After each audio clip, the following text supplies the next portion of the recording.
ಅಯೋಧ್ಯೆಯ ರಾಮ ಮಂದಿರ ಒಂದು ಹಿಂದೂ ದೇವಾಲಯವಾಗಿದ್ದು, ಇದನ್ನು ಭಾರತದ ಉತ್ತರ ಪ್ರದೇಶದ ಅಯೋಧ್ಯೆಯಲ್ಲಿರುವ ಶ್ರೀರಾಮ ಜನ್ಮಭೂಮಿಯ ಪವಿತ್ರ ಯಾತ್ರಾ ಸ್ಥಳದಲ್ಲಿದೆ.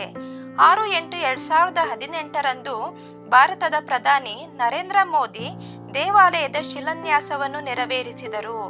ಭಾರತದ ಈ ಸ್ಥಳವು ರಾಮನ ಜನ್ಮಸ್ಥಳ.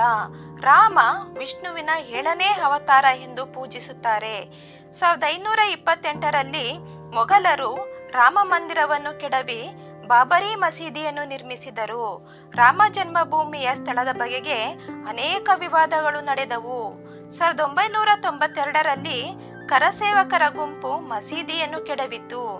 ಈ ದೇವಾಲಯದ ನಿರ್ಮಾಣದ ಹೊಣೆ ಶ್ರೀರಾಮ ಜನ್ಮಭೂಮಿ ತೀರ್ಥಕ್ಷೇತ್ರದ್ದು.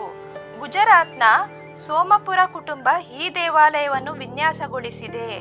22 ಜನವರಿ 2024ರಂದು ಭಾರತದ ಪ್ರಧಾನಮಂತ್ರಿ ನರೇಂದ್ರ ಮೋದಿ ಅವರು ಈ ಕಾರ್ಯಕ್ರಮಕ್ಕಾಗಿ ಮುಖ್ಯ ಯಜಮಾನ ಆಗಿ ಸೇವೆ ಸಲ್ಲಿಸಿದರು ಮತ್ತು ರಾಮ್ ಲಲ್ಲಾ ಅವರ ಪ್ರಾಣ ಪ್ರತಿಷ್ಠೆ ಅಂದರೆ ಪವಿತ್ರೀಕರಣ ಮಾಡಿದರು.